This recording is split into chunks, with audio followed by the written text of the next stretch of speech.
बहुत समय पहले की बात है। उत्तर प्रदेश के एक गांव धर्मपुर में गंगा प्रसाद नाम का एक गरीब किसान रहता था। गंगा प्रसाद दिल का बहुत नेक, मेहनती और ईमानदार इंसान था। उसके परिवार में पत्नी सावित्री और 2 बच्चे गौरी और छोटू थे। गंगा प्रसाद पूरे दिन दूसरों के खेतों में काम करता, बदले में कुछ अनाज या थोड़ा पैसा मिलता। उसका परिवार कभी भूखा तो कभी आधा पेट खाकर सो जाता, लेकिन गंगा प्रसाद कभी शिकायत नहीं करता। हमेशा यही कहता, माइनस मेहनत करने वाले का भगवान साथ देता है। समस्या की शुरुआत। गांव के जमींदार भैरव सिंह बहुत लालची और निर्दयी इंसान था। वो किसानों से दुगना काम करवाता, लेकिन मजदूरी आधी देता। अगर कोई किसान विरोध करता तो उसका खेत छीन लेता। एक दिन सावित्री ने गंगा प्रसाद से कहा, माइनस सुनिए, बच्चे कई दिनों से अच्छे कपड़े और पढ़ाई की किताबें मांग रहे हैं।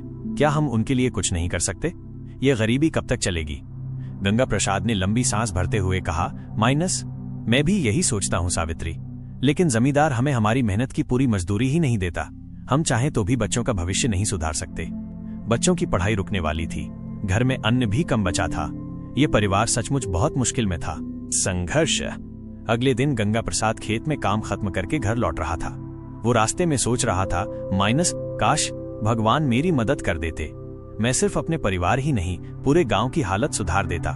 थका हारा वो गांव से बाहर जंगल की ओर निकल गया। वहां थोड़ी देर आराम करने बैठा ही था कि अचानक तेज हवा चली।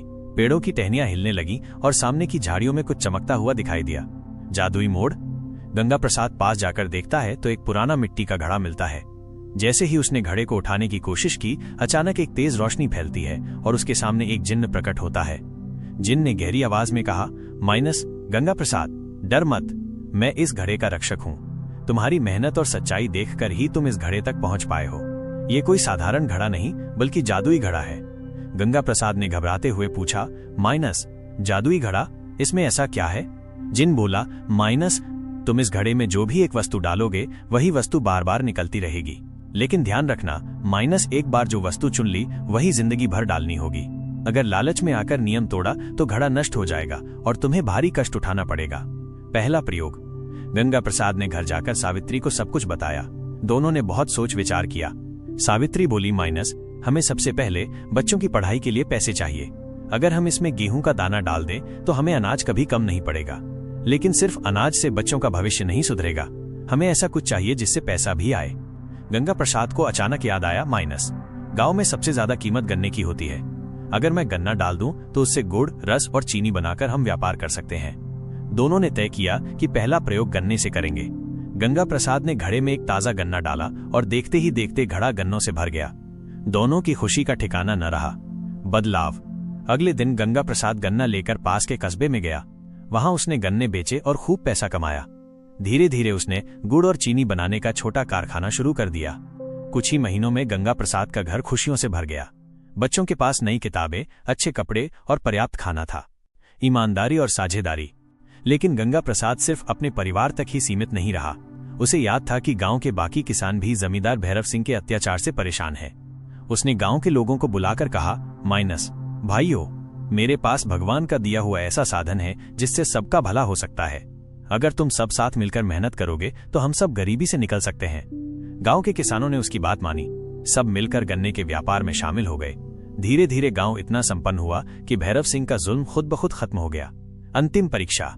लेकिन एक दिन सावित्री के मन में लालच आ गया। उसने सोचा, माइनस क्यों ना इस घड़े में सोने का सिक्का डाल दूं? अगर घड़े से अनंत सोना निकलने लगे तो हम राजा महाराजा से भी अमीर हो जाएंगे। उसने बिना गंगा प्रसाद को बताए घड़े में सोने का सिक्का डालने की कोशिश की। जैसे ही उसने सिक्का डाला, घड़े से तेज आवाज आई और घड़ा कांपने लगा। अचानक जिन्न प्रकट हुआ और बोला, माइनस तुमने नियम तोड़ने की कोशिश की है, परंतु तुम्हारा दिल बुरा नहीं, बस लालच ने घेर लिया था। इसलिए सजा के रूप में ये घड़ा अब हमेशा के लिए बंद हो जाएगा। इतना कहकर घड़ा मिट्टी में समा गया। समाप्ति। गंगा प्रसाद और सावित्री दुखी तो हुए, लेकिन उन्होंने सीखा कि लालच इंसान को बर्बाद कर देता है। अब उनके पास जादुई घड़ा नहीं था, परंतु उन्होंने जो व्यापार और मेहनत से पहचान बनाई थी उसी से गांव तरक्की करता रहा। गंगा प्रसाद का नाम पूरे इलाके में ईमानदारी और साझेदारी के प्रतीक के रूप में लिया जाने लगा। नैतिक शिक्षा। मेहनत और ईमानदारी से किया गया काम हमेशा स्थायी सुख देता है। लालच कभी नहीं करना चाहिए, वरना सफलता हाथ से निकल जाती है। जब एक इंसान अपनी भलाई के साथ साथ दूसरों की भी सोचता है, तभी असली समृद्धि आती है।